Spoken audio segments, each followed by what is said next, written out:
Welcome everyone to the Game Disc Podcast, where every week we discuss a specific video game, brand new, retro, or anything in between, and figure out if it's worth putting on our top 100 games of all time. I'm your host, Simon Esty, and today I am joined by my co-host, Noah Esty. And today, the Nintendo 64 is back. Ooh, stop that way more than I wanted to. I wanted to turn it down, but oh well. That's what happened.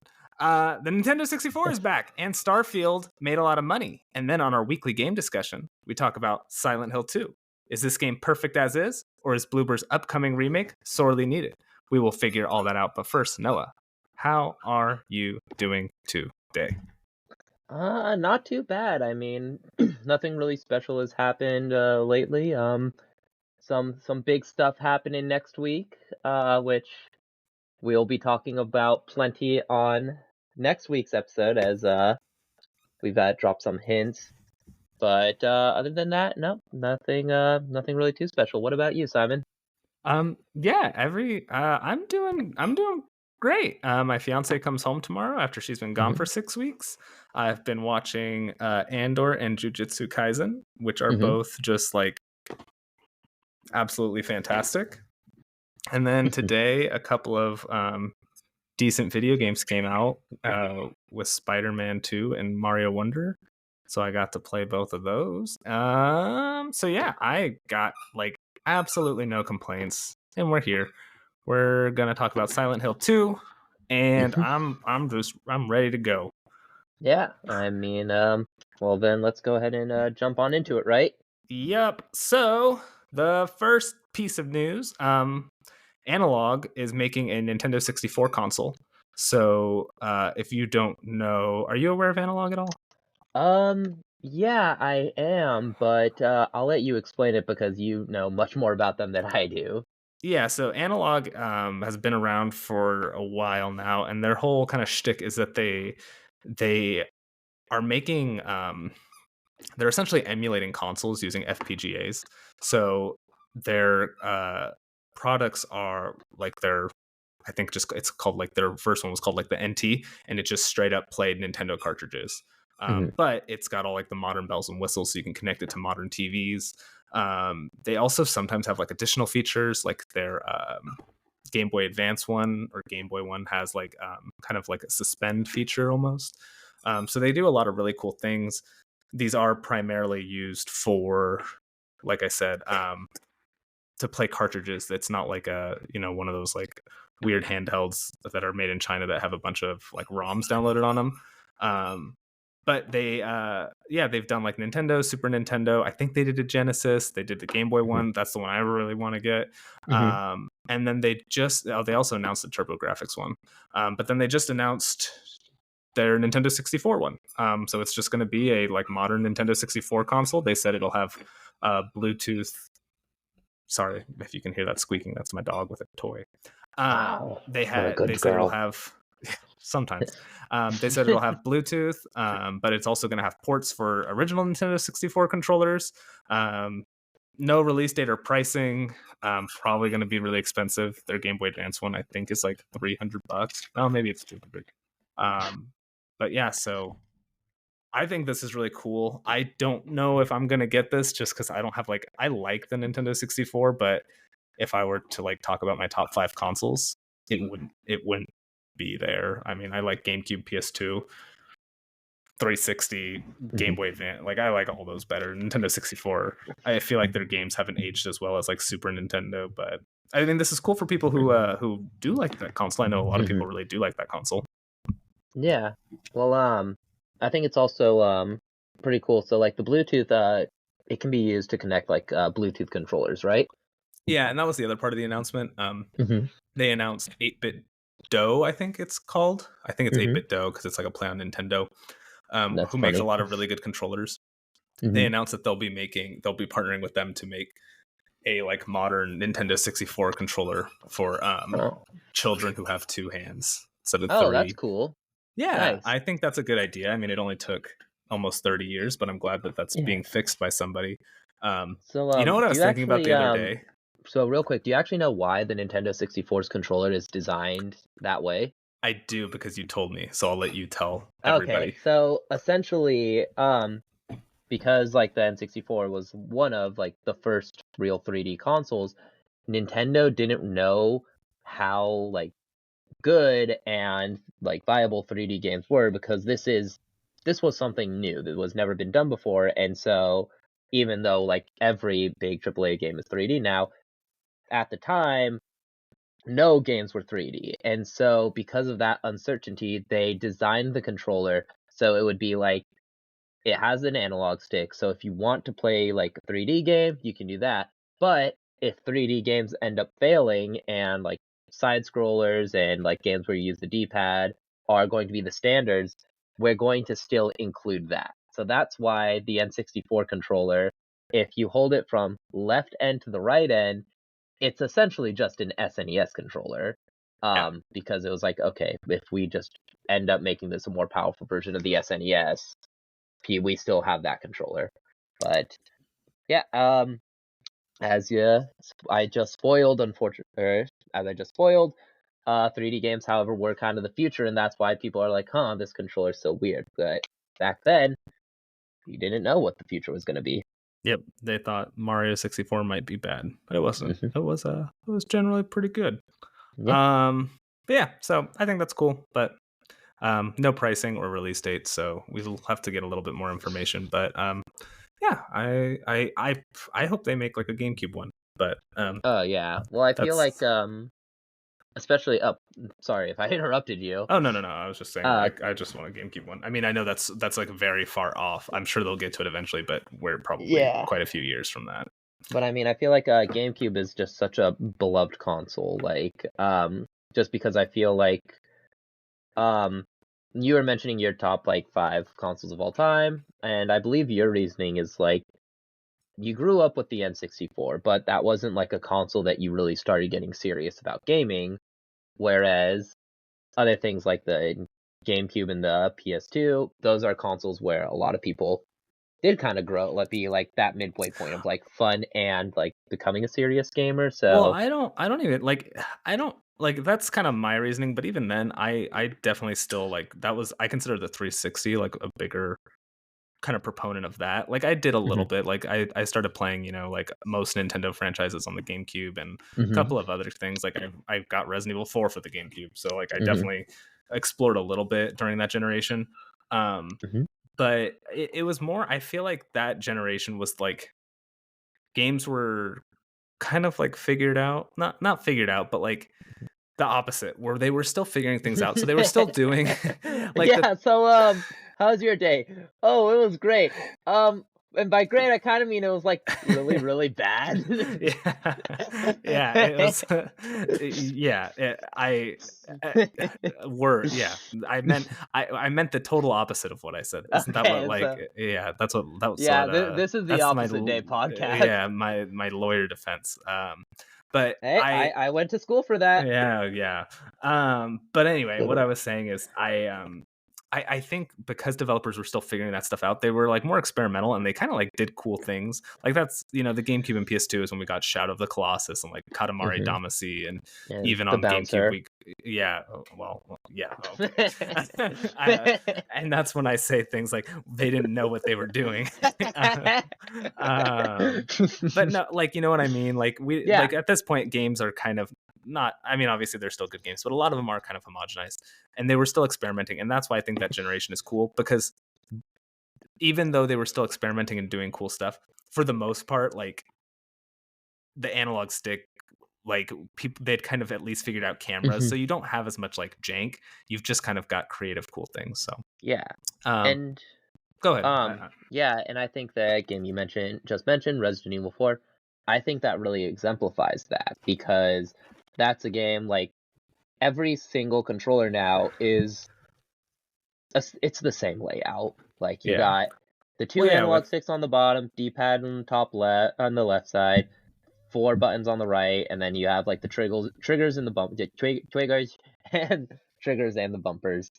And whereas GameCube didn't really have that. It had analog stick on the top, like left of the controller, buttons that were 4, but in a weird position, and that kind of became the driving gameplay mechanic of Resident Evil 4, because you couldn't move and shoot, unlike a game like Dead Space, which was made with 2 analog sticks.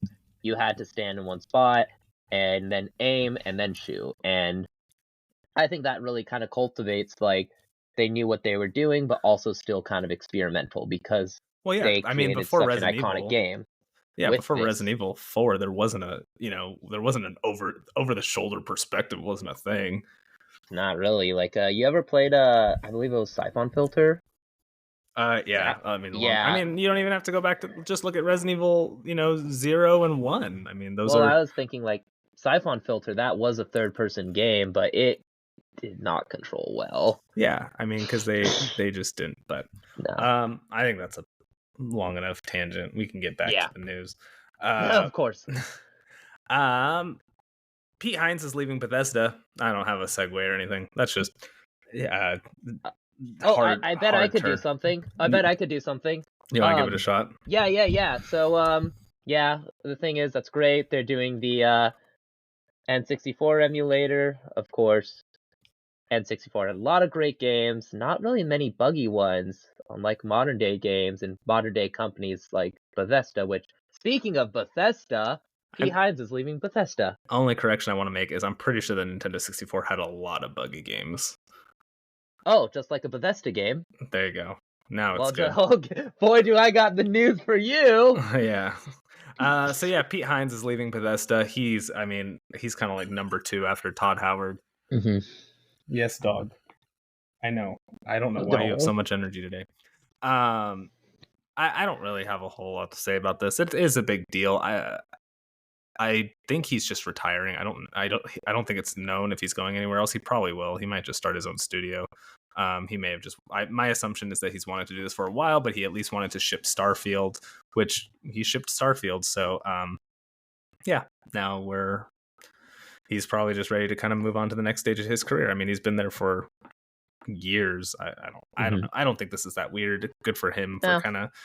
Hopefully, whatever he's doing next makes him happy. Yeah, I mean, Bethesda was just recently bought by Microsoft, so maybe it's like, all right, the Microsoft acquisition went through. Well, that one was a while ago. Yeah, but now they've just released like the game that they were working on probably at the time. Yeah, so it's like you are right. This is kind of their first now big like game. A new chapter for Bethesda, probably like going forward. Now it's like the Microsoft era. So now it's like, okay, it's not a bad time to leave. Yeah, probably got a decent payout or whatever. Mm-hmm. Speaking of payouts, Epic has launched a new program to pay devs to bring older games to the Epic Store. This would allow like devs to bring like any game that's not currently on there, and they would get like 100% of the revenue for I think like 6 months. Mm-hmm. Why? Like Epic, you just laid off 1,000 people because you talked about how you are literally spending more money than you're bringing in, and your like solution to this is to add a new promotion that literally brings you no money in to the Epic Games Store. So you want to hear my theory on this? I know you. I mean, I don't think there's a theory. Go ahead. What's your theory? So I'm guessing the thing that's been happening lately that we've talked about a lot is the Unity engine and how that's like it really put a lot of people in like peril. I think this is Epic. What they're trying to do is they're trying to appeal to game devs like even more, being like, hey, you can like bring your older games to the Epic Store. That's cool, right? You like us? Want to use our engine just to kind of get more goodwill like amongst developers. But I think that's an optimistic take. I think so, maybe. But I think it also is just if that was their direction they were going into, it's not the best one. It's yeah, their whole shtick has been we don't take as large of a percentage as Steam. Mm-hmm. That's not working. No. You're solving. Yeah, devs would love that, but guess what? Gamers don't. They don't. Yeah. They don't want to go. They want all their games in one place, and Steam does that. They're not going to move over to the Epic Games Store because you are now. It doesn't fix anything. Any game that's older, which is what this is for, is already on Steam. gamers aren't Mhm. going to be like, oh well, they just put this game on the Epic Game Store. Now I'm going to pick it up. No, they've already bought it on Steam, or they're just going to Mhm. do that because that's where all their other games are. Meanwhile, Epic's now footing the cost for like server maintenance and all this other stuff just to keep these games that nobody's going to buy on this store, when their whole issue 2-3 weeks ago was that they weren't making money. And so you're going to add more cost to your store that already is probably burning money, that like when you're already not doing particularly well. It's just it is just such bad management. It is, we talked about like Tim Sweeney, like Mhm. kind of, yeah, like trying to make the Epic Game Store thing and Mhm. suing Apple to try to get Fortnite onto Yeah. phones without Apple taking a cut. And it's like, these were things that, and buying Bandcamp, these are all things that cost you money. And your solution is now to do something else that is going to cost money. Like, that's like, it's like a sunken cost fallacy. Well, we Mhm. already put all this money into the Epic Game Store. At some point, it'll be big. No, it's not. It's never going to be big. It's just going to keep, like, I don't even know. It's just going to be there. You can keep Well, burning money to try to bring people to it, but it's not going to work. Like, the thing too is like from what I've read, like a lot of people's problem with the Epic Game Store is also that it's not as it's a good of a product. and it's a storefront. Like Steam is a storefront, but there's also like a lot of other things, like the Well, that's my community point. It's aspect is more the built Epic in. Game Store is not as good of a product as Mhm. the Steam Store, And that's what they because of all the reasons that you said. It's just not yeah, as good. and they need to really focus on making it as good before they start getting into like the other aspects. First, they got to make people actually like the Epic Game Store before they really start expanding it. Whereas I think that's why like I like that Epic is paying devs more money to have their game on the Epic Game Store. That's great. But the fact that they are also like their main strategy is we're going to pay for exclusivity rights is why people like Steam and view Steam as like the good guy. Well, and kind of what you said too about like, oh, them paying devs is good. In theory, it's good, but it's clearly not, because whatever they're doing isn't working. You're Mhm. right. It is good that Epic is taking less of a cut, but at the same time, if it's getting to the point where Epic is not making money, Mhm. like, it costs Epic money to run the Epic Game Store, right? They've got Yeah. employees who have to do maintenance, Mhm. and if they can't pay those employees because they laid off 1,000 people, Mhm. like, at some point you kind of have to take care of your own. And like you said, the Epic Game Store, people just don't want to use it. It's not very good. It's not very, like, Steam has everything. It's got your friends list. It's got like little collectibles. It's a complete product that people Mhm. like and that people have been using for years. And Epic thought they could just buy their way into market share.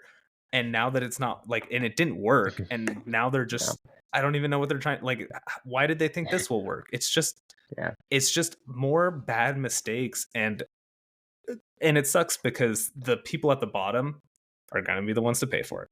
Mhm. Well, But hopefully we can offset some of that cost. I just bought my $50 worth of V-Bucks, so hopefully I saved one job for a couple of oh yeah, weeks. what Mhm. are you buying?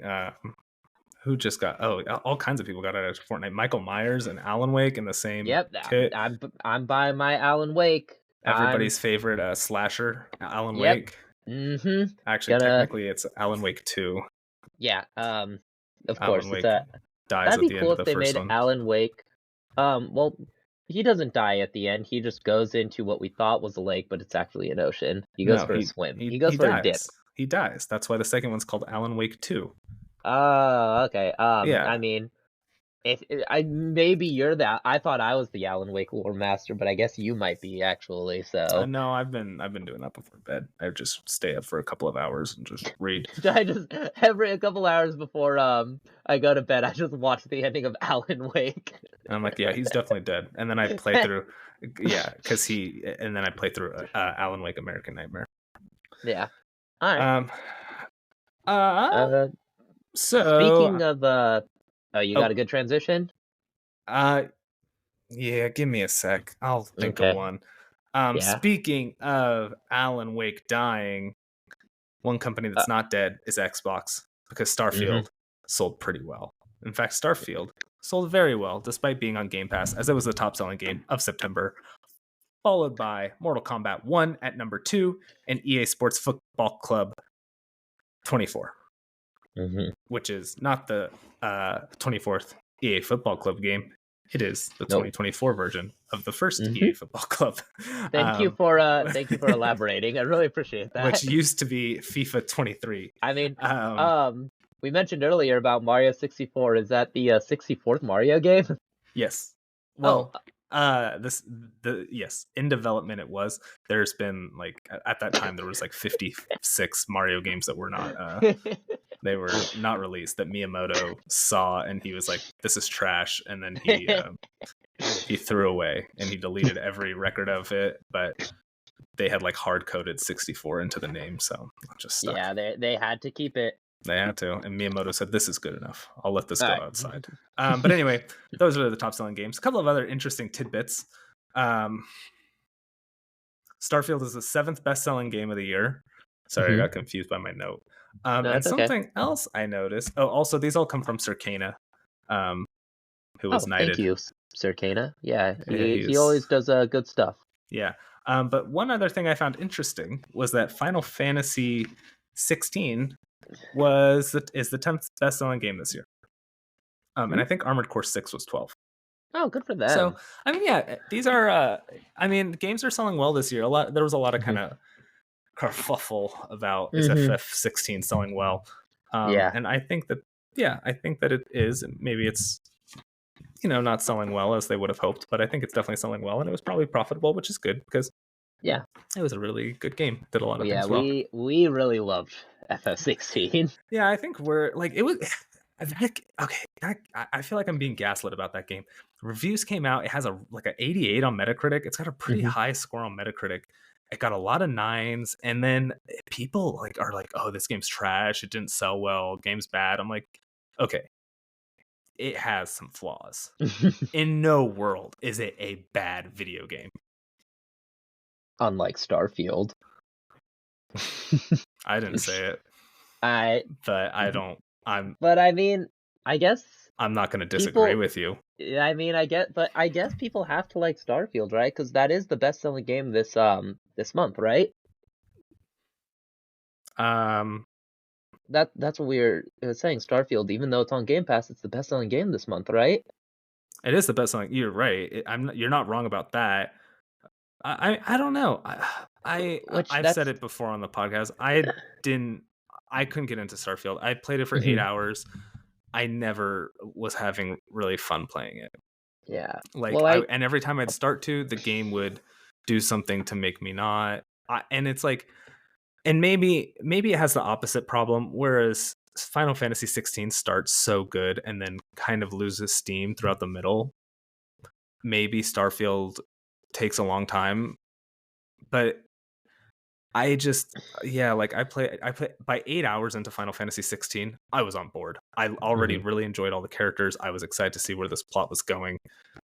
Starfield, I dropped that game, and I have no interest in ever really going back. Well, I mean, I think it's just in this year for gaming, there's so many different things. Like, Mortal Kombat 1 was also like the number 2 game. Yeah. That's a game I really wanted to buy, but unfortunately it's banned in Japan. Can't buy it. So yeah, and it's just one of those things where it's like it could, but I don't want to get into all that stuff. Like, I don't know. I just don't care enough about it. I got Street Fighter. Yeah. Alan Wake's coming out soon. That is true. Next week, so yeah. And but yeah, good for them. I mean, a lot of good games this year.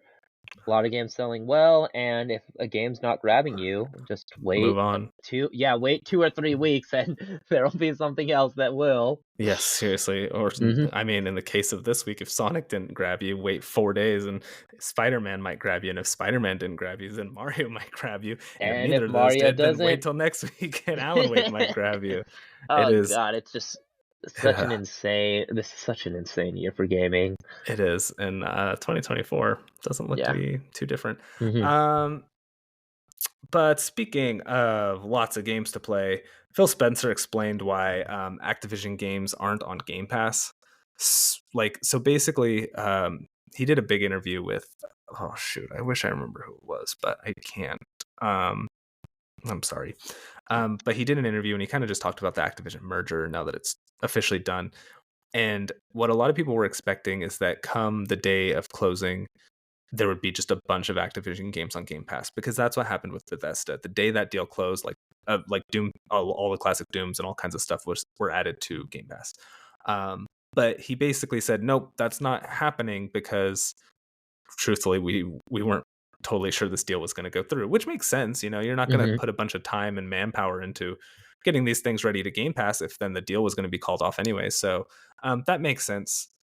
And in the same interview, he also explained that he will not do any sort of like benefits to Call of Duty on Xbox. So no matter what, Call of Duty will be the same across all platforms, which I think they are like legally required to do. That is one of like the deals they made to get this through the door. So yeah, there was a couple of other interesting bits, but those were the ones I thought were kind of the most interesting. Because why didn't we see Tony Hawk on Game Pass or whatever?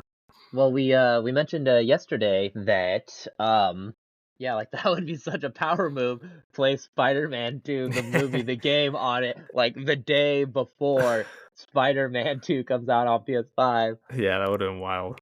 But also, so I looked it up, and apparently he was talking about it on the official Xbox podcast. Okay. So I wanted to say that, but I was like, no, that's not a real thing. But of course it is. Apparently, yep, it is. If it's not on the game disc, it's not real. Yeah, exactly. Why hasn't Phil Spencer been on our podcast?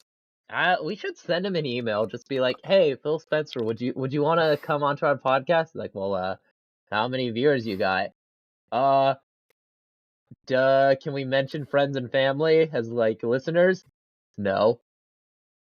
Would you like to listen to our podcast? Our mom listens to it. Phil Spencer would be like, okay, I listened to it. It wasn't good. Well, we got one listener, so if you want to come in, then like now we've got one. The head of Xbox. All right, I'll see what I can do. The head of Xbox listened to it. Yeah, you have anything you want to say about the? Not really. I think it does just kind of goes to show that like, as gamers, we often don't really think about the behind the scene things, how complicated everything is. Like, we may know like they're complicated, but not quite know how complicated it is. And I think this is a good example. Sora being in Smash Bros. Is another example of like the fact that people are like, yeah, that deal, like it was just, we don't know like how that deal came to be. It just happened. This is a similar thing. Like, even though like it seemed like everything was pretty much set to go, something could always happen. So there's always that like background stuff. Well, and this one in particular had all the regulation stuff. That's what it was. Yeah. And and it's one of those things where it's like, but now we know why they didn't just plop everything on it. And now so they were like, I don't know if this is going to work or not. Exactly. Which I don't blame them. It was a pretty it was kind of touch and go there up until I think the last couple of weeks. And now for our 2 feel-good stories of the week. I added one of these, and then you added one. That's true. Yours is, I think, a little bit more of a feel-good story. This I just added because I couldn't find anything else that was like actually really good. But Lies of P has sold 1 million units. That's really impressive. That's good. That's good. So not only is that good given like the scope of the game, that's also good because this launched on Game Pass. And I kind of assumed most people were playing it because it was on Game Pass. But the fact that it sold 1 million units means nope, a lot of people are just buying this game like a normal ass video game. So, well, I mean, it is also on PS5. I know, so. and maybe that's what happened. Maybe Game Pass people were like, "Oh, this is good," and then PS5 people were like, "Well, I'll check it out." By the way, do you know the post-credit scene of this game? No. Okay.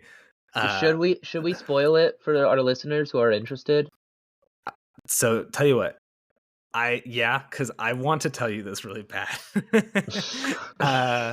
So if you have not, how about let's do this? We'll talk about. I'm gonna bring it up when we talk about what we've been playing, and then it'll just be at the end. And then if somebody doesn't want to hear it, then they can just end the episode there. I'll mention it at like the very very end.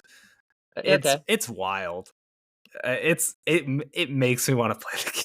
or if we do a bathroom break halfway through, you can make it. You can Nah, mention it there, but because I want to. No, I want your reaction on okay, to be okay, recorded. okay. But yeah, good on those developers. I'm Yep. excited to see what I'm really excited to see what they do next. Hmm. All right, so now we've got our other one. Noah, you can do this one Yeah. because you took it on. So So real quick, just about Liza P. Yeah, I've heard very good things. I'm actually I was a little interested in checking it out, but maybe maybe I'll be even more interested after hearing about the ending. But so do you know? Are you familiar with Marvel vs. Capcom Community Edition, MVC3 Community Edition? I'm familiar with Marvel vs. Capcom 3 Ultimate, So MVC3 Community Edition is this giant mod that's been going on for I think a couple years, like and it's Project pretty. M. Yeah, exactly. It's like Oh, is it Project actually like M. Project M? Okay, cool. It's kind of similar in a lot of ways. Like Then I get it. what they do is, but I think it's Marvel's a little harder to mod for. They've essentially like been adding characters. Like Project Um, M. yeah, and what they do is they get like a character model and they take like animations from other characters and they just go frame by frame to create a move set for this new character. And so it was like what they would do is they'd be like, all right, we'll take this frame from Iron Man, like the first 6 frames from Iron Man, then we'll add 7 frames from like Arthur, and that's how they created the move list. And there's been steady progress. They first like character models looked really weird because they were just like skins of characters, but like added stuff. But then they were able to make like actual models. And the biggest thing that they just now showed is they posted a tweet that was Hager from MVC or Final Fight. He was doing Bayonetta's taunt from Smash Bros. And Oh, that's cool. what this was it was pretty much saying like, hey, we are pretty much able to now input animations from other like sources. And they've shown off like 2 characters that they've shown off is they've shown Ultron, whom is in Marvel vs. Capcom Infinite. They showed like his walk cycle and things, and it's pretty much like, hey, we're able Yeah, to in the we future can put we're able Ultron in to the game. pretty much, and it's not like oh he just has Iron Man moves now, like using He's for his instance own Iron Man. character. They can basically Exactly, they can implement. They can take whoever they want and put them in this game using hmm their kind of animations and move sets almost from entirely different series, which is pretty rad. exactly, That's and pretty it's like cool. um, and I think they also showed off a bit of Monster Hunter, whereas like in the original like mod, Monster Hunter only had like 1 knife because like they may have like used moves from like Strider Hiryu. Actually no wait, I don't oh yeah, he was. Strider who had like a little blade thing. But now they are using like they're now able to give her like 2 knives and she can use her like animations from MVCI. So it's stuff like that that's like it Yeah, really just goes to it show just opens up the game. exactly, and it really just another big thing people are talking about is taunts, whereas taunts they couldn't do a whole lot. Now they can just legitimately put like taunts and animations from other games to really add even more um of like character to life. And it's not easy, like it's still a very long, lengthy process, but It's it doable. exactly, and now it shows like, hey, this is something that like we're going to be able to do. And MVC3 Community Edition has been a very, very like widely supported, like widely beloved mod, and this is just another like slot in that. And that's why it's something that it's great that these are people just passionate about something and they're creating something and like doing a lot with it. And I think that's why it's a good feel good story because it's solely passion driven and yeah, they're doing a good job. Everybody's happy about it. I'm just glad that well, I'm glad, but I'm also disappointed that Phoenix Wright is in the real game because I would like to see what it would look like if they pulled from his models. I can guarantee you we'll get like an Apollo Justice or Miles Edgeworth later on in the game. Yeah, So but they'll just use probably the actual like Phoenix Wright type of stuff, because that would make actually more sense than pulling from. I don't know if you can pull from like basically a portrait, but yeah, a cool. 8-bit or like a Yeah. 32-bit sprite. Yeah, that was the word I'm looking at, a sprite. Though that would Yeah. actually be rad too if they just legitimately made them like sprites in the game. Oh, that would be awesome. There you go. You can I'll give you my PayPal MVC Community Yeah. Edition. I'll let them know. Yeah, just reach out to them. Hey, tell them Mhm. they can be on the podcast if they ever want to talk about MVC. Yeah, of course. Be like, hey, you want to advertise your mod? Oh, Phil how many Spencer listeners listens do you to have? it. Phil Spencer listened to it. Phil Spencer listened to it once, and he actually got back to us on an email about attending. Is he going to be a guest? Well, not yet. No, but he responded, but maybe if you guys do. And then we just go back and forth. Then we're like, oh yeah, Phil Spencer was on it. Oh yeah, the MVCE guy at Community Edition were on it. And then we just go back and forth like, well, then they just try to, we start a feud between Phil Spencer and the MVC. Yeah, he's gonna CE try guys. to buy Capcom specifically so he can own all. He's gonna try to buy Capcom and Disney so that he can like own those IPs and try to Just take to down sue this them. mod. No, Phil Spencer seems like a cool guy. Yeah, of course. All right, so that's all the news I got. I think we're doing pretty good time too. Yeah. So you ready to get into Silent Hill Dose? Yeah. What's that? The second Silent Hill. Oh, 2? In English speaking Oh no, regions I it don't. was called Silent Hill 2. Okay. In Spanish speaking regions it was called Silent Hill Dose. In Japanese, it was called Silent Hill Ni. Yeah. Now you're getting it. All right. So as per usual, what do you like? Quickly, briefly. What do you like? What do you not like? Who would you recommend it to go? Atmosphere was great. The atmosphere on that game is phenomenal. And I think that's something that did really good, something that a lot of games should pay attention to when they make their horror games. Main complaint, I guess it is technically a bad thing, so I will have to say it. Voice acting was not good. Yeah, that's fair. What about you? And people I'd recommend it to? Horror fans. Yeah. Retro gamers and retro gaming horror fans, I guess, There you because go. even though like people who like modern games should check it out, they probably don't have like the means to play a good version of it. So That is if you got a true. PS2, and you like horror, definitely check it out. Yeah. Yeah, I mean, atmosphere you kind of already said, but kind of building off that, just designs. I mean, obviously this is the game with Pyramid Head. All kinds. I mean, this basically set the tone for Silent Hill. And there's a reason that even though Silent Hill is kind of, well, it's coming back, but it was dormant for a while. A lot of those things were still, you still saw those because those designs are just so good. Things I didn't like. I don't like that it has multiple endings. I think that game just deals with so many like complex themes, and it seems like there is like everything in that game is there for a reason. So the fact that then it's like there's multiple endings and you might not get an ending that fits as well thematically with everything else is like kind of a downer. I feel like I think they should have stuck with just like one, and like the obligatory like joke ending that I know Silent Hill always does. Although for the bad endings, you can call them kind of downpours. Yeah, I guess that's you did it. Yeah. That was a good joke. That was a good joke. Good one for all the Silent Hill fans out there. Well, and it's a double one because downpour is bad. Well, yeah, that's what I'm saying. Point? That was the joke. That was the joke because Silent Hill Downpour, people consider it like the worst one. entry. Yeah, so that was the joke. Shattered Memories is good, and I kind of want to play it. That's the Wii one. Oh yeah. I heard it's like a weird. Isn't that what it's called? Yeah. Shattered Memories. I was thinking of Homecoming.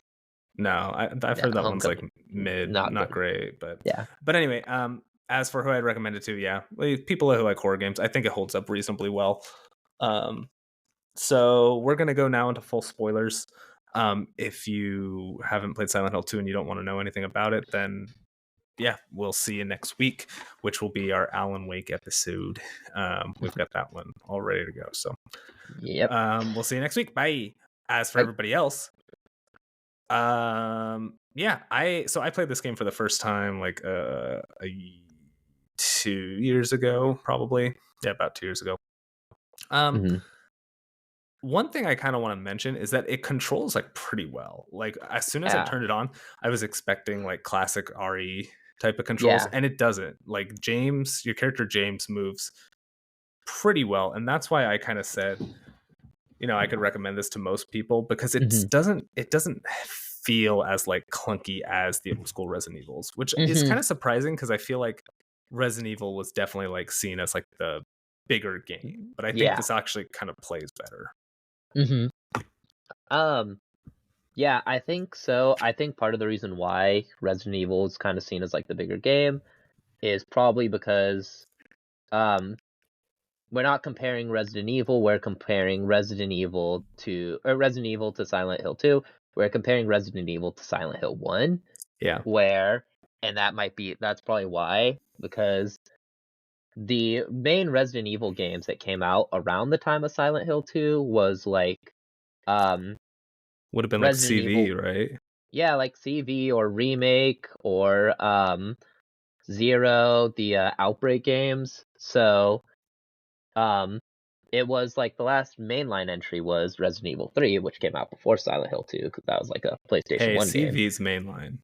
Oh yeah, CV is like, yeah, technically mainline. I forgot. Do you know So what the yeah, weird thing is with that? correct me if I'm wrong. It was like they had a deal that was like they had to have like the spin-offs were on They like certain consoles. You can explain it. Yeah, so they made a deal where they'd put two sequels on the PlayStation, following the success of the original, and so they were like, well, we hmm put Resident Evil 2 on there, and Nemesis was supposed to be just like this little spin-off, and they're like, well, Yeah, let's just stick a 3, and then CV was supposed to be 3, and that's why CV is actually and that was that's originally on the Dreamcast, correct?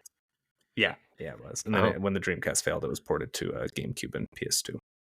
oh, I didn't know it was on GameCube. I thought it was just PS2. Nope, it's on GameCube. Oh, cool.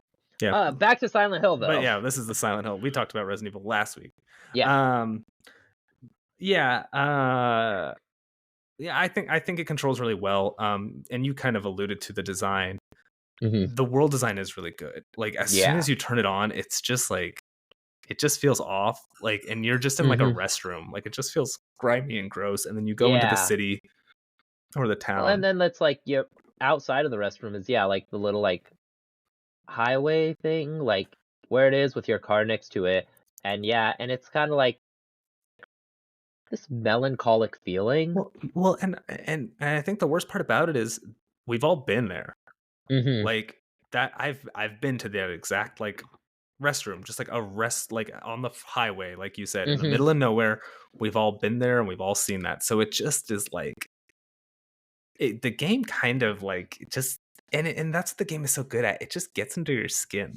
Like hmm and then you kind of have to run and then you're just running for a while. Like it takes you a Yeah, long time to get from that rest stop to the actual town. And then when you get in the town, it's the same thing. It's like, oh, this just looks like a every town. yeah, and then you start seeing like the like lying figures, I think.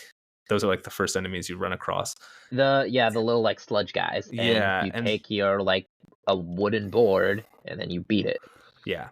And then but yeah, you're just kind of like running around and then again, then you get into the apartment and it's just like a normal ass apartment But like it's like, building. Oh, it's dark, but it's yeah, not. exact. And I think that's like the thing. It's like, that's where you get the apartments when you get the flashlight, right? I believe so, yeah. Yeah, and so it's like, and the thing is like everything looks normal, like, or everything looks familiar, but it's still pretty bright. Then you get to the apartment and it's dark, and that's something that's like, oh geez, now I'm really not liking what's happening. Yeah, but and again, it gets under your skin because it just looks like a normal apartment. Like everything Hmm. in this game, like just looks like someplace you've been. And so when then creepy stuff like Pyramid Head starts showing up, it, Hmm. it's just yeah, it's like that familiarity, Hmm. but just like slightly off. And I think Hmm. that's why the atmosphere, like you said, is just so good. Yeah. And I mentioned it on last week's podcast. I was like, man, there needs to be more horror that takes place in like a suburban. This is close enough. Like this is it's like a small town, and I think that's why it really works because it's like while Resident Evil, like their thing was, oh, we'll do it like a big city. This was, well, you're gonna do a small town, and I think it works because it makes it feel a lot closer and a lot more intimate. So the fact that things are a little off, like you go into an apartment and it's a normal apartment, but there's like monsters and there's clutter and all this random stuff everywhere, and like even then, like the bowling alley, you go to a bowling alley, it's like just a normal bowling alley, just dark, not even any monsters, but it just creates this aura of like, this doesn't seem like a good place, like a nice place. It's Yeah, I don't want to just be here. exactly. It just kind of like you always want to get to the next area because you just want to get wherever you want to Gotta get go. away from wherever you are, Hmm. but it doesn't matter because whatever the next area is, it's just as like it's the same feeling. You're never comfortable in that game. Like No. Resident Evil, there's like safe rooms and things, and you're like, oh, okay, I'm okay in this room. Yeah. But Silent Hill, you just never. It's just always off. Even when you Not. know you're safe, you just don't feel Yeah. It's, you know, safe. you're safe. Or it's like the thing about Silent Hill is you get excited when you go into, so there's the outdoor sections and the indoor section. You get excited when you go to the indoor section because it's like, oh, like new area, new map. Then you step in and you're like, oh geez, I don't like this. Yeah, you're like, never mind. Like, I'll go back outside. I'll try my luck there. yeah. And then Uh, oh, you finish the area, head outside, it's like, okay, I'm glad that's over with. and then you see a lying figure or whatever, and you're like, nope, I want to go back Yeah. inside. Um, and yeah, I guess we'll talk about the enemies now. I mean, every enemy in this game is so. I mean, they're all iconic at this point. Hmm. And like actually iconic. Like Pyramid Head is arguably bigger than Silent Hill. I would, I mean, Pyramid Head was so big, they put him in a movie, even though the movie had like nothing to do with Silent Hill 2. Yeah, and Um, that's almost like Silent Hill. The continuation of the Silent Hill franchise has almost tainted Silent Hill 2 in a way. it's, Like, yeah, right? it's, yeah, well, it's one of those things where it's like, it's one of those things, it's like there's such big iconography and it's like stuff that they want to do. Like, I'm pretty sure in Dead by Daylight, it's like, who's the, which I guess Resident Evil they kind of also did. Well, Resident Evil is actually a little different, but in Dead by Daylight, it was like, who's going to be the Silent Hill protagonist rep? We're gonna have Heather Mason, I think is her name. Um, it's Heather Mason, Yeah. and from Silent Hill 3, and we're gonna have Pyramid Head from Silent Hill 2. And it's like, even like the Resident Evil one, it was like they had Jill with her Resident Evil 3 costume, and then they also had Nemesis. Nemesis. Yeah. And they also added Albert Wesker in the game, but at least Jill has her Resident Evil 1 outfit, and Leon has a Chris Redfield outfit from RE1 as well. Yeah. So it's like, yeah, it's one of those things where it's like, it's really interesting. It's like the most iconic survivor is the person from 3, but the most iconic monsters from 2, so they often pair them up. Yeah, even though they're not related at all. Because that's the other No. thing. Not only are the designs in Silent Hill 2 so good, but they're Hmm. also so like personal. Like Hmm. and that's not even like that's not even just like the villains. Everything in that game has like a purpose and a point. Hmm. Like obviously like the pyramid heads are there to like It's supposed to be his guilt, right? exactly. That's why they walk around with a big knife and kind of chase you down, and that's why again, spoilers for this game, the Yeah. pyramid heads whole thing is that they keep killing Maria, who Hmm. is a woman who looks identical to James, the protagonist's Hmm. dead wife, I mean, that's what the whole game is about. Yeah. I mean, I guess you can't really talk about this game without talking about the plot. So basically, Mhm. for those who aren't aware, Silent Hill 2's plot is James, the main character is James Sunderland. His wife died several years ago from I think it was an unnamed illness. Mhm. Um, and he gets a message from her several years after her death saying to come to Silent Hill. And so he goes there kind of looking for his wife because he's like, why is my wife Mhm. here? And then it's Silent Hill, so all kinds of creepy stuff happens. Mhm. And so that being said, as you go through the game, you kind of figure out like more about what happened. It was not just like his wife got sick and then she died and then James was Mhm. sad. It was like his wife got sick and James had to like put his life on hold and spend like every waking moment taking care of this woman just for her to die. And Mhm. it, I think it like is a very like accurate representation. Like you can love someone and have to take care of them, but at the same time, like if you have to just dedicate yourself 100%, Mhm. like that's just not sustainable. Like most people are going to feel resentment, and that's kind of like what James feels. He feels like guilt, and that's what those Mhm. bad guys kind of represent, and that's what Pyramid Head thing is. His Pyramid Head is his guilt because he feels like maybe you find out he actually did kill her because Mhm. he smothered her with a pillow because he was just like he just couldn't take it, but he also thought it was Yeah. maybe merciful. Like she was in pain and she was dying, Mhm. and Like that's why this is Pyramid Head keeps killing Maria, who looks exactly Mhm. like his wife. I know I was Yeah. kind of going on for a while there, so jump No, in yeah, no, whenever. you're good, you're good. Yeah, and I think that's the thing of making a, like,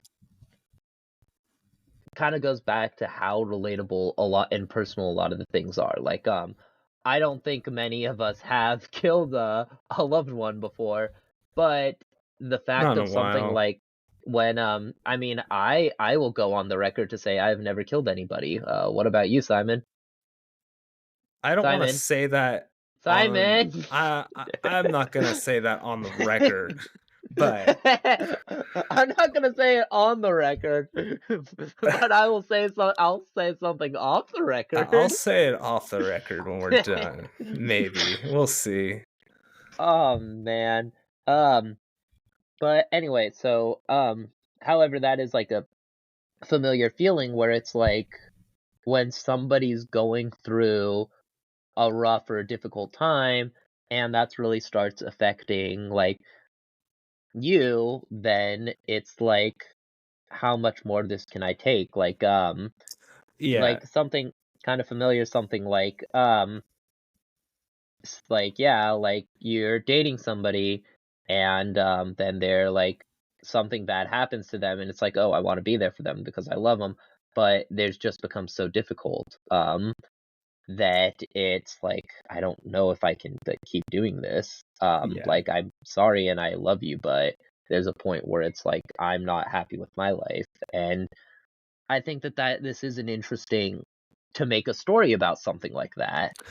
Yeah, and that's where we come into my big complaint Mhm. because the game has multiple endings.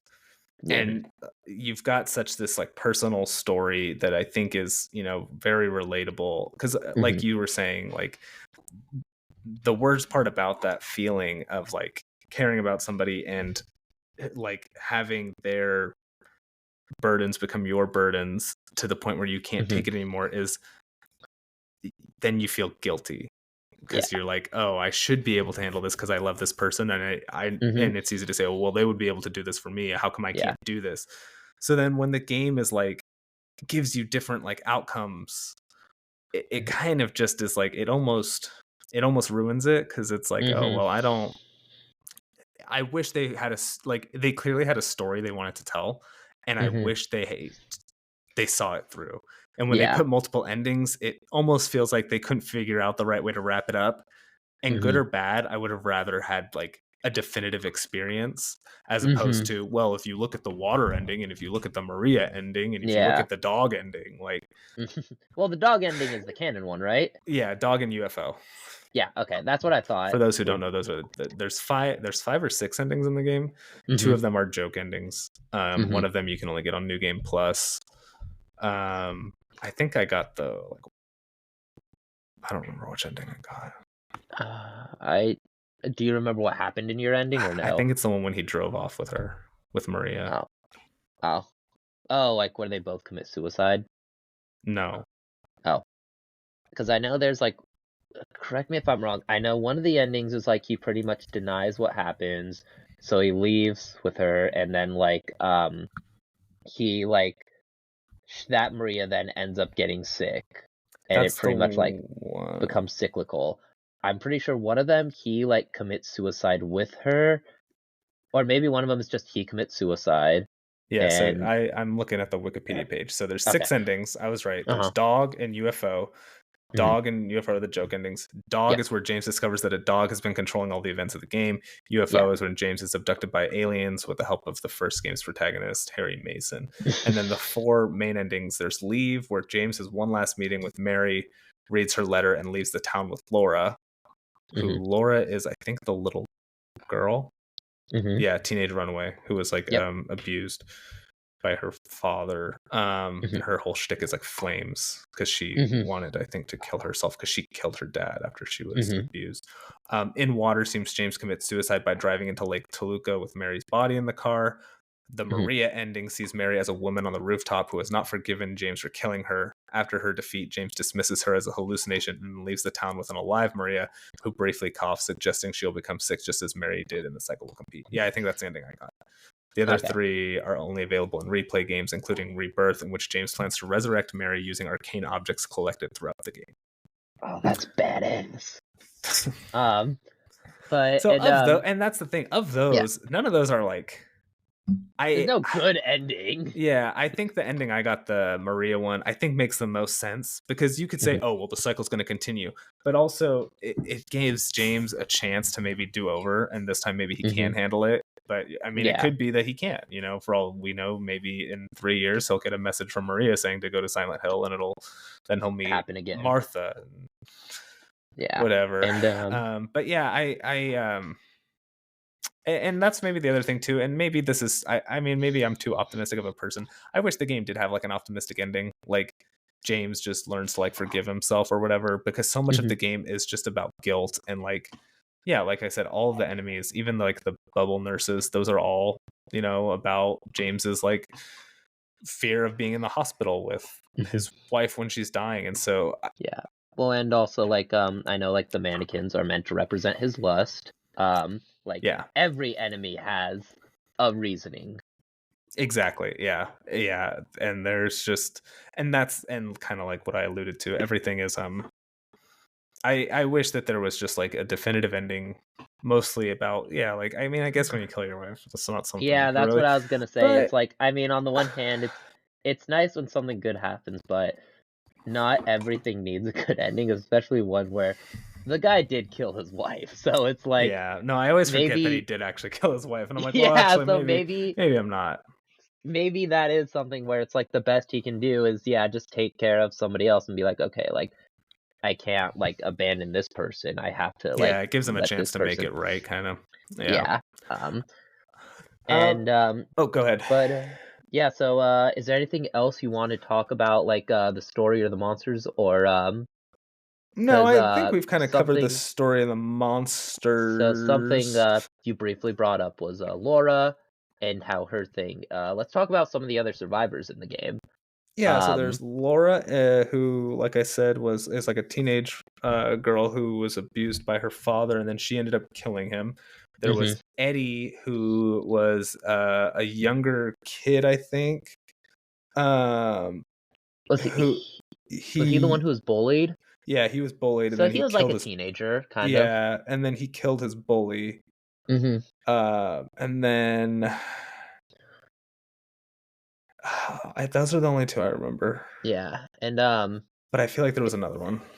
um I mean, well there was Maria as I thought well. there was another one, but I could be Um wrong.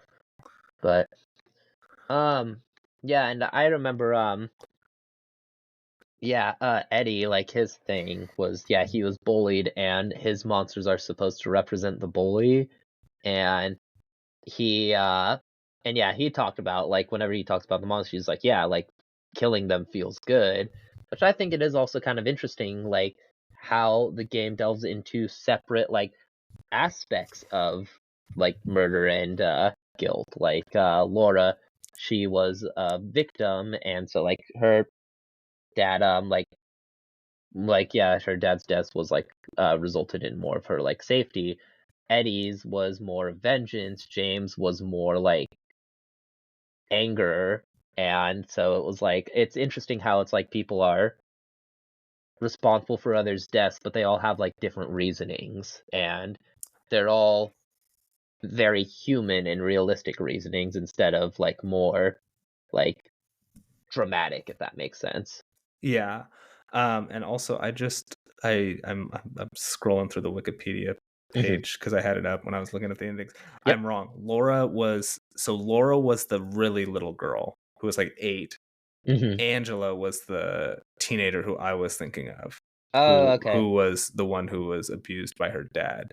Okay, gotcha. Uh, Laura's the little girl who keeps running away. Yeah. Um, but Mm. And does I think does Angela die? but I think going back to it, like there are such like really interesting things about the plot, and I think that's why it's a shame the voice acting is so bad. Like Yeah, to the point where like the line is, "There are monsters out there, and you're sitting in here eating pizza." yeah. Like It was definitely at that time where we didn't have seriousness. But no. going back to the characters, one thing Yeah. kind of that you alluded to, where you talked about like Eddie, Hmm. and then also we, talking about Angela. I Yeah. think, yeah, like the game just does such a good job of like showing off, like basically the like almost the like how people can react so differently to very similar things. Hmm. James, Eddie, and Angela all killed people, and they Hmm. all reacted totally different. Angela probably, I mean, felt the most guilt to the point where she killed herself, Hmm. and then Eddie almost didn't even feel anything, and then James actually has to kill him. Hmm. um and then of course James is like just doesn't even know what he's kind of doing. Yeah, He's James. just kind of, he's almost just internalizing it. Like Yeah. he's not letting it get to him. He's not Or doing maybe anything. even like denying it in ways. Yeah, I think that's completely fair. I don't think that's, Hmm. maybe I think he kind of is. That's why he ended up Hmm. here. So it's the game is so much about grief and how all these characters would deal with it, Hmm. and also how our kind of traumas can catch up to us in different Hmm. ways. Angela with finally just not being able to handle it anymore, and Eddie getting killed by James, Yeah. because he, yeah, just like that those Kind bullies of like broke something in him, kind of, yeah. which is, obviously what he did was wrong, but also, yeah, it broke something in him. Um, Hmm. but yeah, I think that's kind of all I want to say about the themes and the characters and everything. And honestly, for this game, that's like most of it. Like the Hmm. gameplay is, we can talk about gameplay a little bit, Yeah. but I think this gameplay is not the most important thing. The gameplay is No. good enough to Hmm. get you through the story. Well, I guess we should talk about the Yeah, scares too. Well, exactly. we kind of did with the atmosphere and stuff. I think this Hmm. game's still pretty freaky. Yes. Um, I think there are probably scarier games, but I don't think there's really games that are as unsettling. And there's definitely Hmm. games that aren't as freaky and creepy, and then also have just like, I could watch like, there's just a lot to unpack about this game, and I think that's what Hmm. makes it kind of fun to talk about and fun to read about and fun to like watch. Like I Hmm. would love to just, I probably should, I'm sure there's plenty of YouTube videos. I'd love to watch like just some YouTube video about a guy just delving into everything, because there's so much to this game, and it really is Hmm. like a masterpiece from that way. And like I said, I think gameplay wise it holds up pretty well. Hmm. It doesn't feel clunky like the old Resident Evils. Yeah, I would say that really the only thing that doesn't hold up about it Is is the voice voice acting. acting. Yeah. Yeah. Which then just play the game in Japanese. I'm sure that the people listening here, most of them can't speak Japanese, so they won't really be able to tell the quality of the voice acting. Well, but even then, like the voice acting is bad, but it is Mhm. kind of like part of the charm too. It is that, Yeah. like, if you're playing a game from the PS2 era, that's like a warm blanket to me. It's not as Terrible bad voice as like acting. yeah, it's not as bad as like what was that game? The bouncer. That's bad voice acting too. No, which Mega Man was it? Mega Man 8?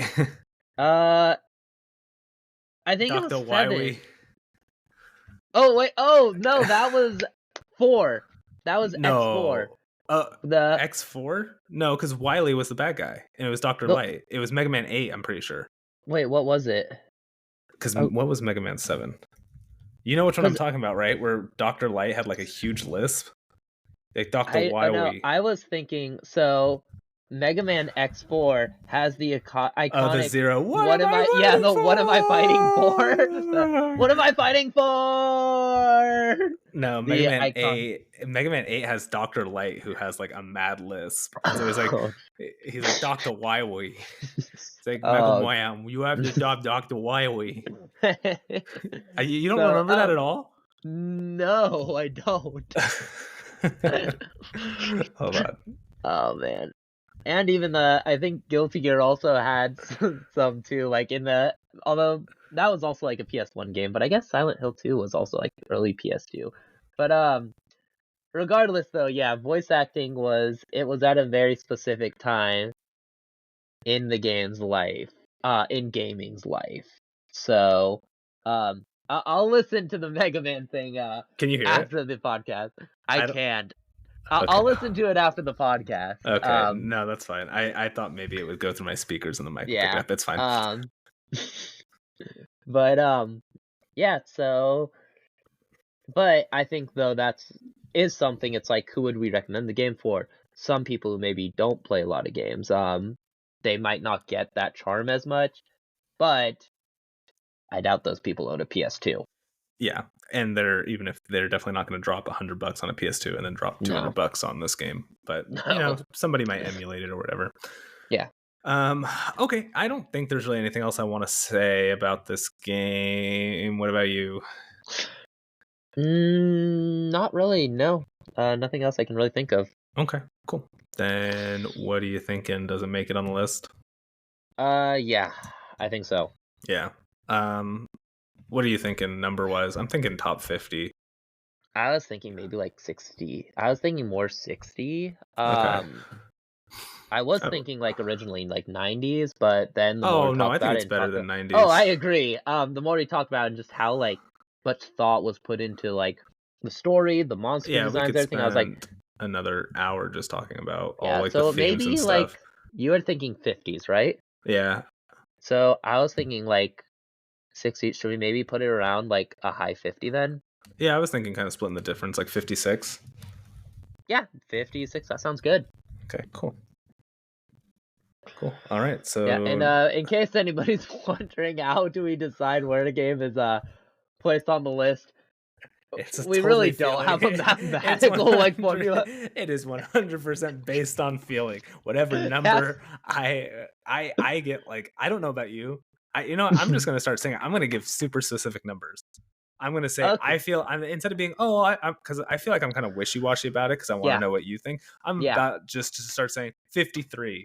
And then you can say, well, I think it's a 78, and then we can just split the difference. Well, if you're thinking 53, I said 62. So no, I'm fine. I'm fine with this number. 56 sounds good to me. Well, I'm just saying in general. That's the kind of. I'm just going to start being specific. Yeah, I think so because I usually try to be pretty specific, and it's just like.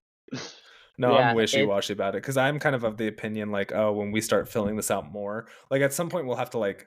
This is only the 4th game to make it on the list. Yeah. And so like it's easy enough to slot it there, but at some point like we've got Skyrim at 40. When we get another game that we feel is a good spot at 40, we're gonna have to like adjust. So yeah, exactly. So for now, while we've got 96 open spots, I'm just gonna start throwing real numbers out there. Throwing numbers, and then we're gonna start having battle episodes where it's like, what games deserves this number, and which one deserves this. You joke, but that was actually what I was thinking about doing. When I was coming up with this, I was thinking about originally just having like it'd be like a head-to-head. So every episode would be 2 games, and then one would make it on the list, and we'd find out like the best game of all time. Yeah, well, maybe we'll do that once we. I don't know. Well, that might be a fun idea if we get bored of doing that top 100, or if we finish the top 100. Yep. So, where is Silent Hill on the list? It's at Silent Hill 2. 56. Silent Hill 2 is Got at it. 56, alongside All Skyrim at right. 40, Dead Space Remake at 83, and Luigi's Mansion at 95. All righty then. So, yep. Sorry, I was sneezing. I muted myself so you guys didn't have to hear I me know you're sneeze. good. I was just like, all right, What are we doing what do we now? do now? Well, I guess now we'll go talk into what we've been playing. You and I both played a little game on Saturday night called Call of Duty Modern Warfare 3 2, the open Yeah. beta. Yep. Had a lot of fun with it. I Yeah, I don't did know if too. I'm gonna buy the game just Me too. because I was talking to my friends and I guess like what he was saying is they're probably like will put more guns on the battle pass, and I wasn't a fan of the gun selection, like how few handguns there were in the game. So it's one of the things where it's like, oh man, I need to like play the battle pass just to get a handgun. It's kind of like but I did Yeah. have fun with it. I had a No, lot of fun with it. I been playing a lot of Baldur's Gate, and after playing so much, it was nice just to play a game just purely action. yeah, I can see that. How's Baldur's Gate going? I know you were losing steam on it a little bit. It's been a while since I played it. Okay. Still, I haven't really gotten back into it. Just out of curiosity, I what like act are you on? I believe I'm on Act 2. Okay. The part I'm at in the game is I'm about to assault an area called Moonrise Tower. Um, and so that is where I'm at. People who are playing Baldur's Gate know like where it is, but yeah, I think it's Act 2, but not entirely sure. Okay. That's cool. But yeah, what about you? Yeah, I've been playing a lot. So I played Call of Duty on Saturday and Sunday. Mhm. Sorry, I'm still kind of sniffly from my sneeze. No, you're good. Don't worry Um, about it. I've been playing. Played a little bit of Call of Duty, like you. I really liked it. I'm not going to drop $70 on a game. Mhm. Maybe I'll pick it up when it's cheap. Mhm. Um, and then I've still been playing Final Fantasy V, just kind of on my Switch on my lunch breaks. And I like it. It's classic Final Fantasy, but it is, like I said, I definitely it's okay. It's not my favorite of like the classic Final Fantasies. I definitely Mhm. liked 4 a lot more. It's just Yeah. not very memorable. Like Ain't the no 8. character. Yeah, it's better than 8. I'll tell you that. Uh it's not it's the worst part about it is that it's just not memorable. Like the characters Okay, aren't really gotcha. memorable, the plot's not very Is that the memorable. one with Bart? Bart's the Z. Bart's? Yeah. Okay, yeah, that's what I heard. A lot of people like, yeah, Bart's probably like the my least favorite Final Fantasy So he's protagonist. not my least favorite. Like I will say he's got a personality, which is Mhm. more than a lot of like most Final Fantasy protagonists are just like, I'm sad, like, ugh. And he's not. He's actually like a pretty happy dude, which is Mhm. kind of refreshing. But it's more just Yeah. like it's more just none of the characters are particularly memorable. Yeah, that makes sense. And the villain is like, I don't give a fuck. Like he's just like, I'm bad because the game told you he's bad. So but then like I said, I've been playing a lot. So then I still played a little bit of Overwatch on Tuesday. I streamed that. And I wish I didn't, because on Wednesday I started playing a game on Game Pass called Cocoon. Mhm. And Cocoon is super cool. It's a pretty short puzzler. I played it for a couple of hours and I'm like 50% of the way through. Mhm. But it's basically, you play as like this little bug thing. The game's got a really cool art style. It's got really cool music, and the whole game is just you move around and you have one button to just interact with things, and Mhm. that's it. You don't have to worry about any complicated Just like controls. Balan Wonderworld. Sure. It's like Balan Wonderworld if it was like good. Um, but they do a lot of things with the game. Like it's like Portal. It's like Portal, and their whole goal is to just like do different things, like get this ball across different areas. Basically, that's it in a nutshell. But Mhm. it's a lot of fun. I'm mad that I found it so like kind of late, because Mhm. I want to beat it, but I have no idea when I'll get to it now. Yeah. Because then today, of course, 2 pretty big Yeah. names Well, came real out. quick about Cocoon, you're not the only one that likes it, right? Oh yeah, my dog really liked Cocoon. It was Mhm. super funny. She like I turned it on, and as soon as I turned it on, I there's like puppy TV on YouTube I've turned on for her, and she generally like doesn't really care. In fact, Hmm. sometimes she gets mad because she'll see a dog on the screen and be like, "What the Yeah, fuck was that?" she got mad at FF16, right? Yeah, because I pet Torgal. She was like, "What Hmm. the fuck? What's this bullshit?" But she was like, she was transfixed on the TV when I was playing Cocoon, and I was mad because I tried to get a picture, and then I stopped moving, and then she got bored. But yeah, Mm. like every once in a while, like she would just stare at the TV. So my dog's game of the year, Cocoon. The game's pretty. I like the way it moves. Um, 10 bones out of 10. Yeah, well, Um, there's like that one YouTube channel. I think it's called like Girlfriend Reviews, dude. Dog yeah, dude, reviews. dog reviews. Dog didn't, I mean, most of the games would be dog didn't like it. Dog kept biting the chair. Dog kept biting the sofa. Dog barked. Dog wanted to go outside. Except for Cocoon, it'd be Dog like, heard another dog bark and got excited for a bit, but then got bored again. yeah. But yeah, so then, I want to go back to that. I probably will. I think it's short enough. I can fit it in somewhere, and it's on Yeah. Game Pass. So, Hmm. but then today, so I had today off, or I took today off just to kind of clean up the my house, for my fiance, and of course, also today, Spider-Man and Super Mario Wonder came out. So I definitely I played a little bit of Mario. I only did like a handful of levels, and most of them I had played when I played it at Nintendo Live. But I did stream Spider-Man for like 3 hours. Hmm. That's a cool game. Yeah, well, I mean, I remember we talked about it earlier, and you were like, you were saying like, you were telling me, yeah, you don't know if you're gonna get Spider-Man just because how many games. I'm Yeah. guessing it's one of those games that like you're playing it again, you're like, oh, this game is really good. Yeah, Like, so I started getting excited as we got closer, and I traded in like a couple of other games, so I didn't pay like $70. I got actually for pretty cheap, and I traded in like Sackboy, mhm, which I was like, this is not very good. yeah. And so I started getting excited. I was like, oh, I'm kind of in the mood for a game like that. That sounds like cool. Um, and it is like I don't remember the first one being this story heavy. It's really story heavy. At I least remember at it being. first. I Like, remember the beginning one. It was pretty story heavy, but it was also just how the game began was you taking down the Kingpin, which no, kind of so even served. this, like, so outside of like the introductory mission, who I won't spoil who that is. They do a similar type of Big thing though. wheel, big wheel, big Yeah. wheel, big wheel. And it is good guess. It's Frogman.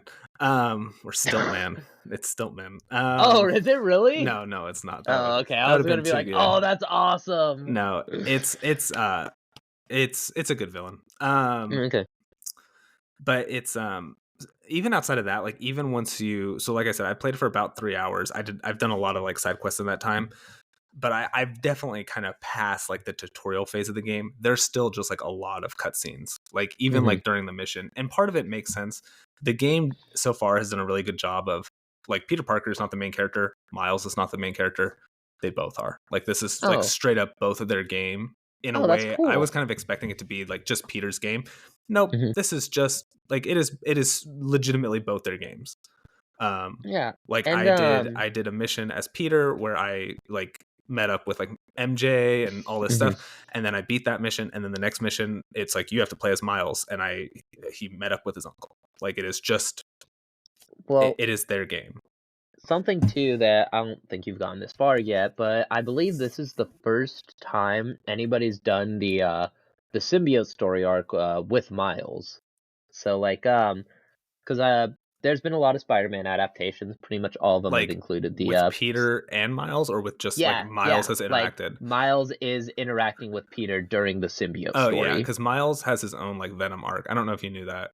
Miles I actually in the comics, Miles has he's got some beef with Venom. I did, but I know it's also not nearly as big as like Peter's Venom arc. Um, in a way, it's more personal. Yeah, but I mean it's not as iconic. It's what definitely not Yeah, as iconic. exactly. That's No, what I mean. I was thinking about that when I was playing it too. I was like, oh, I don't know if Miles has ever like Peter's never had somebody like ground him like Miles will Yeah, when this happens, exactly. which is cool, and it is really cool, and they do a good job of like yeah, like there's one mission. So spoilers, as if you've seen anything, Craven's kind of the primary antagonist for a lot of the game. Hmm. Hmm. Craven attacks this like ship, Hmm.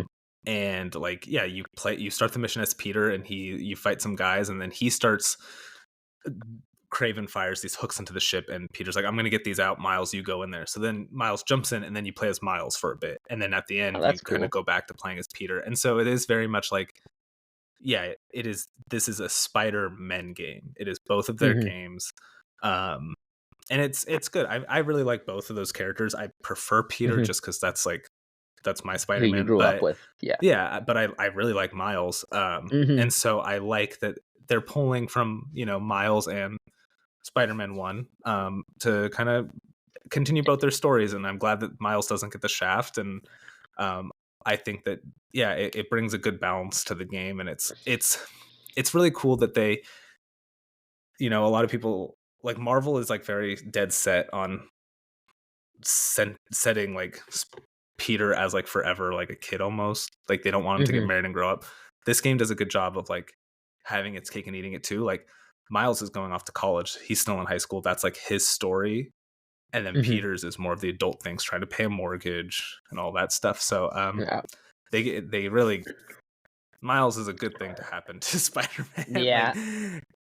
so Um, that does kind of bring me to something I noticed. I don't know if this is as much of a problem with you. Miles looks older than Peter, which, I heard people complaining about that, and I was like, he's fine. And then I turned on the game. I think they changed Peter's like face model again, well, and it looks bad. because that was the thing. Like, he looked great when the first game first came out. Then the remaster, they changed his face model, and everybody was like, "This looks so bad. Why did you do Yeah, that?" and I And didn't. they are not.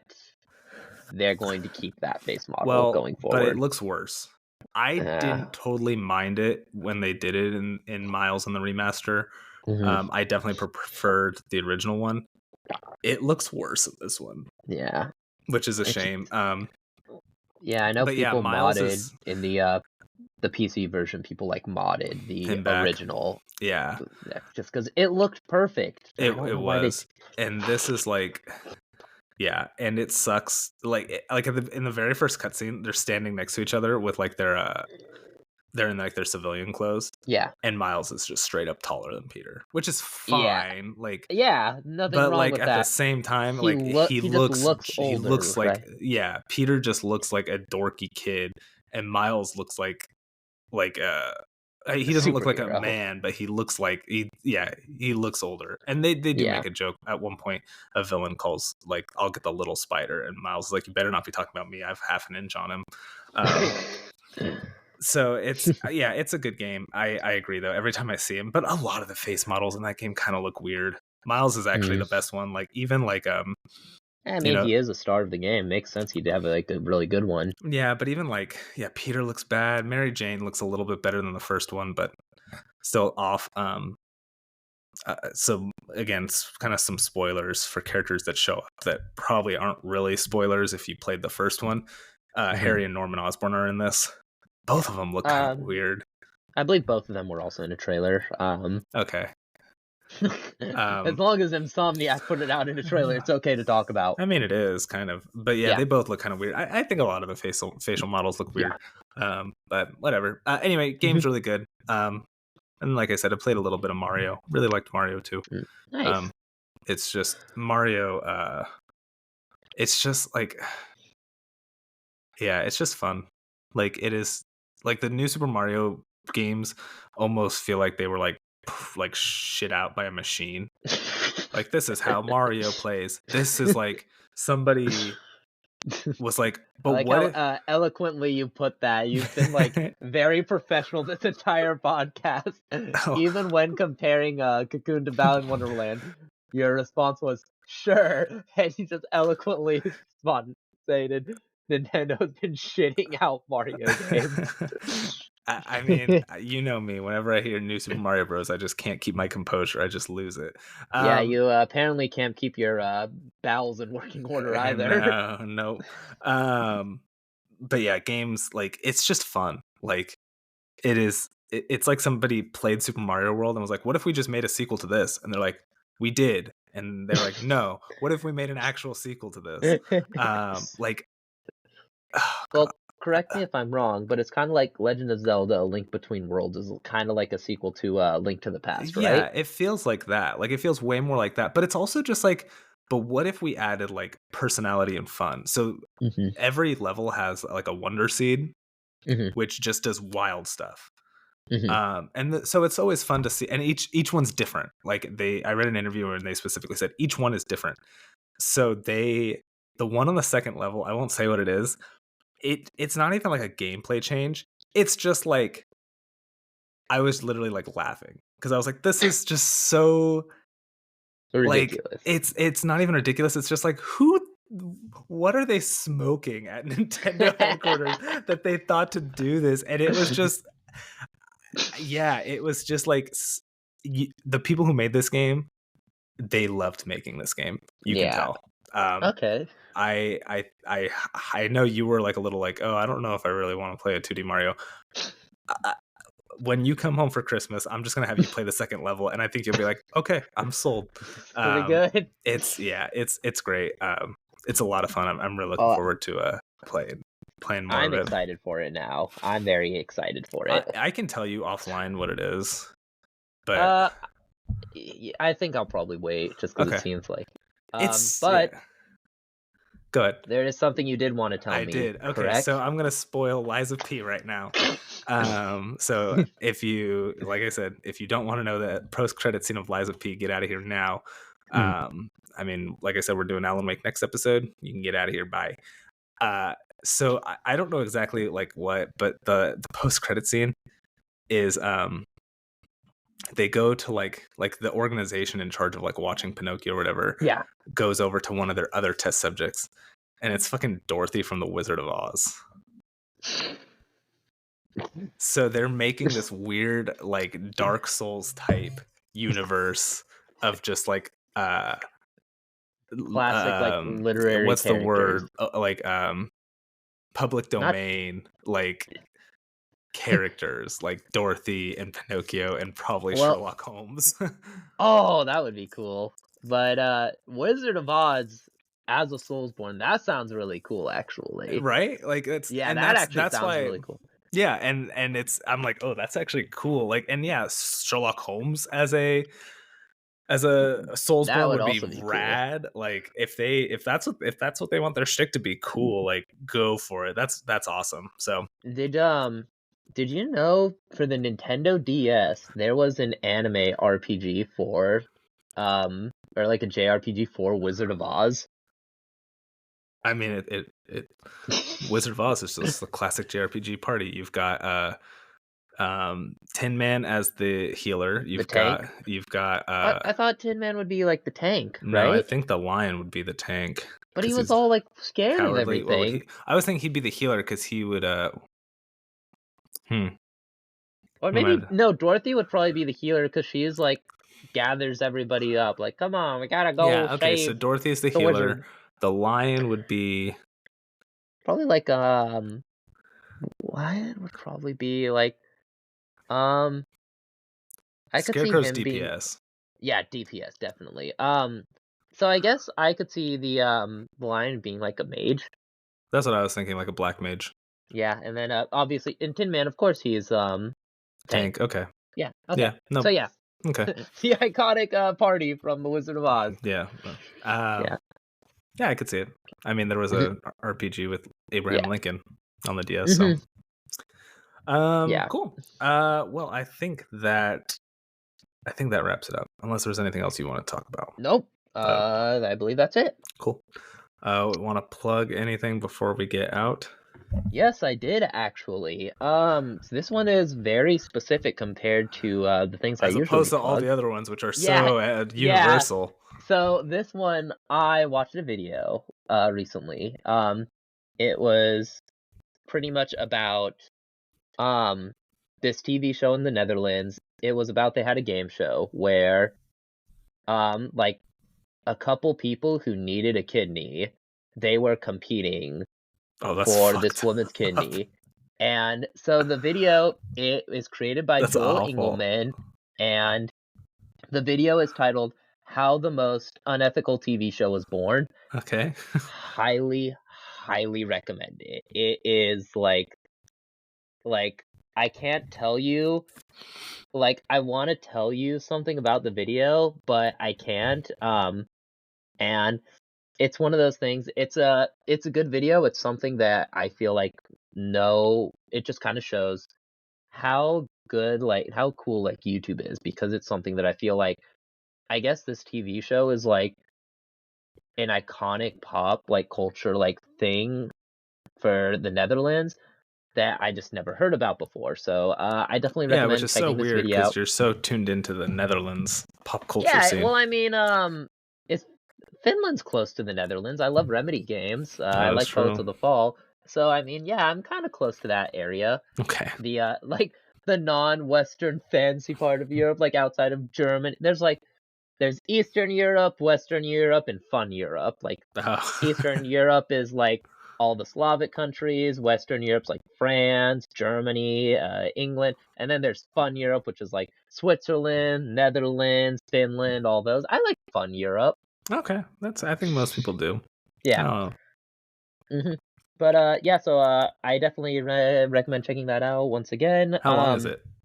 It is 16 minutes. Oh, that's not bad. Okay. Yeah, like I said, it's Joel Engelman's How the Most Unethical TV Show Was Born. I really recommend it because it is actually something very interesting. Cool. Yep. Okay. I'm gonna get our outro music playing. Oh, by the way, I meant to tell you this too. So you remember before we started the podcast how I said, or when we were looking for music, and I found that one song I really liked, but it was like pretty expensive. Yep. I was getting my car done, and that song played on a like commercial. Oof. That exact song. Oh, jeez. Yeah. All right. Well, that's good to know. I was like, oh, I guess it's a good thing I didn't go for that one. Yep. Okay, but I'll get us out of here. Well, we ended up going with the music we have, which is from Pecan Pie on Upbeat, who did our intro and outro songs. If you liked this podcast, please give us a rating and review and follow us so more people can find us. That's kind of what we want. We want to grow a little bit. If you've just found this somehow and you want to see our back catalog, you can find it on Spotify, Apple Podcasts, and Google Podcasts. I want to get a website ready at some point. I've just got to find the time to do that. And finally, you can find me on Twitch at Smesty. Like I said, I've been streaming Overwatch and I streamed some Spider-Man. I'm probably just going to keep streaming Spider-Man for a while. So if you want to check that game out, I'll be playing it. And we'll see you all next week where, like I said, we're going to be talking about Alan Wake. Want to know his favorite game of all time. Yeah, so it'll be a good one. So thanks again for tuning in, and we'll see you next week. Bye. Bye.